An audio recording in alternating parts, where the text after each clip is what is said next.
welcome to Storytime at our store. We're so glad you came to read and explore. Now open your eyes and turn up those ears, because you never know who or what will appear. Frog and Toad are friends. There's several stories in this book, so we're only going to read a couple to you. And the first one we're going to start with is, as soon as I can find it, Mr. Ron. Oh, it'll be there. It had a bookmark in it.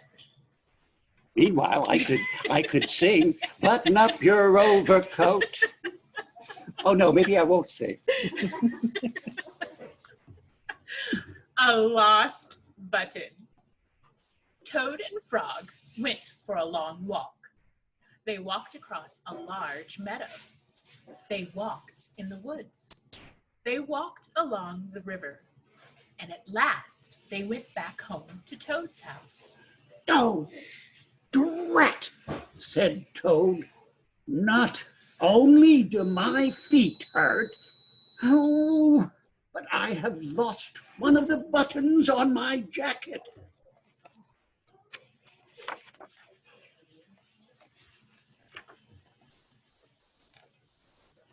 Don't worry, said Frog. We will go back to all the places where we walked, and we will soon find your button. They walked back to the large meadow. They began to look for the button in the tall grass. Here is your button, cried Frog. That is not my button, said Toad. That button is black. My button was white. Toad put the black button in his pocket.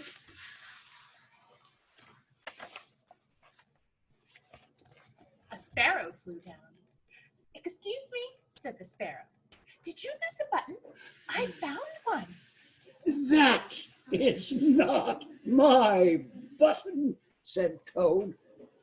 That button has 2 holes in it. My button had 4 holes. Toad put the button with 2 holes in his pocket. They went back to the woods and looked on the dark paths. Here is your button, said Frog. Oh, that is not my button, cried Toad. That button is small. My button was big. Toad put the small button in his pocket.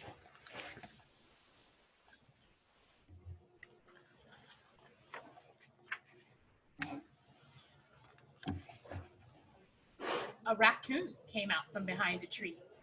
I heard that you were looking for a button, he said. Here is one that I just found. That is not my button, wailed Toad. That button is square. My button was round. Toad put the square button in his pocket.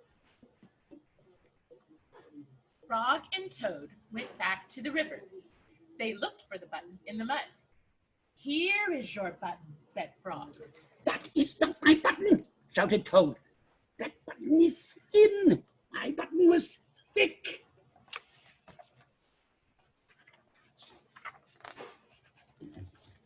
Toad put the thin button in his pocket. He was very angry.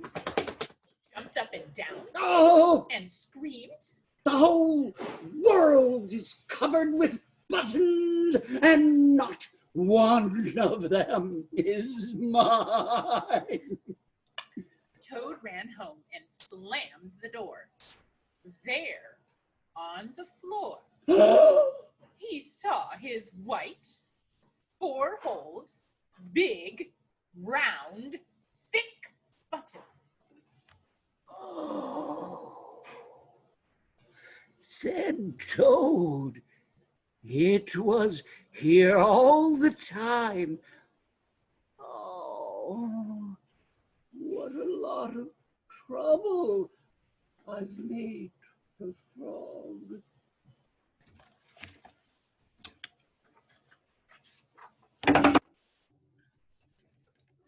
Toad took all of the buttons out of his pocket. He took his sewing box down from the shelf. Toad sewed the buttons all over his jacket. The next day, Toad gave his jacket to Frog. And Frog thought it was beautiful. He put it on and jumped for joy, and none of the buttons fell off. Toad had sewed them on very well. I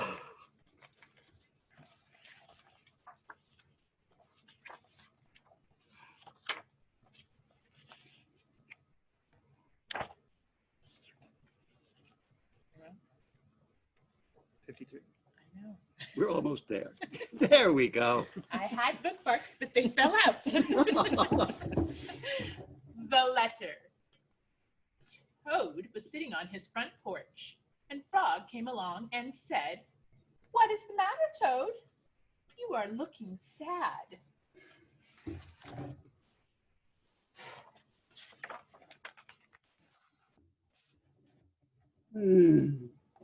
No.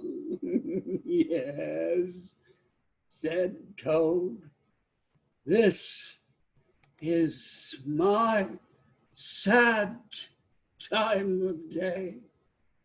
It is the time when I wait for the mail to come. Oh, it always makes me very unhappy. Well, why is that? Asked Frog. Because I never get any mail, said Toad. Not ever? No, never. No one has ever sent me a letter. Every day my mailbox is empty. That is why waiting for the mail is a sad time for me. Frog and Toad sat on the porch, feeling sad together.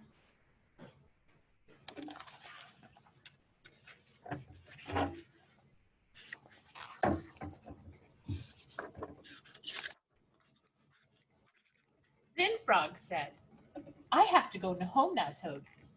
There is something that I must do." Frog hurried home. He found a pencil and a piece of paper. He wrote on the paper. He put the paper in an envelope, and on the envelope he wrote a letter for Toad.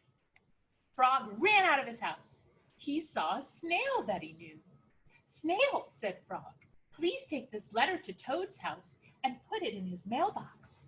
Oh, sure, said the snail, right away.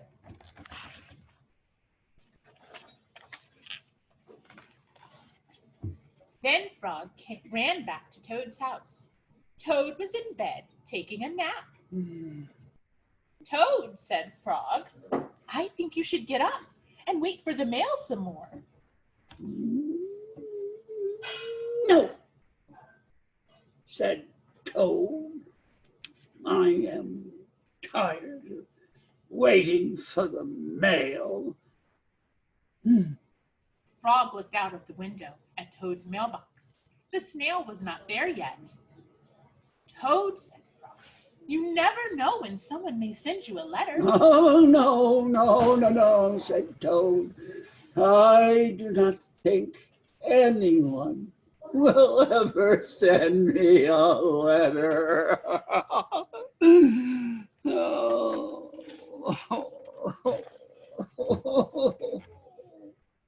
Frog looked out of the window. The snail was not there yet. "But Toad," said Frog. Someone may send you a letter today. Oh, don't be silly, said Toad. No one has ever sent me a letter before, and no one will send me a letter today. Frog looked out of the window. The snail was still not there. Frog, Why do you keep looking out of the window? Asked Toad. because now I am waiting for the mail, said Frog. But there won't be any, said Toad.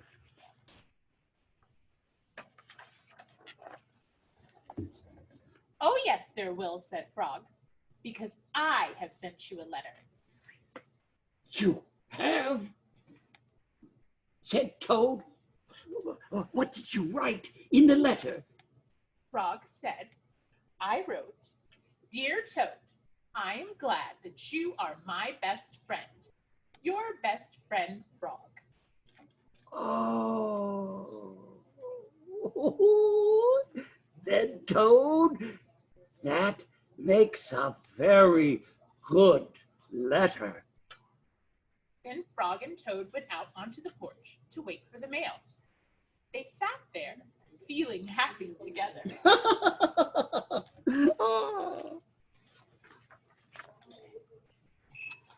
Frog and Toad waited a long time.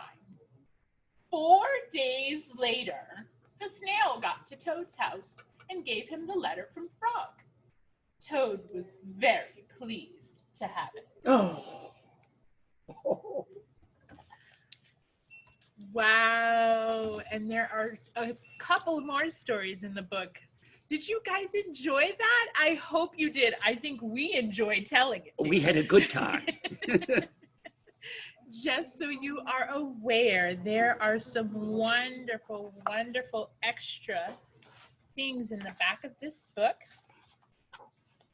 You get a little picture of the author, probably about 50 years ago at this point.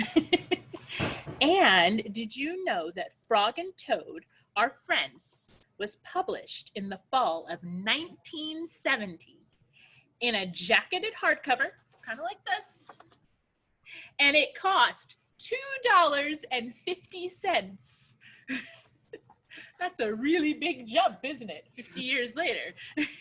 A frog and a toad jumping one with the other. I cannot promise you that it will cost $2.50 now, but we do have several copies on the shelf if you would like to read these stories and the other stories again and again. And we really, really, really appreciate you tuning in this morning and enjoying our story time. I will see you next week. Probably not with Mr. Ron, but we'll figure out how to bring him back one day. I have a good time sharing stories with you. I'm glad you had a good time. We did as well. Well, I will see you guys next week with another story. Bye-bye. Bye-bye.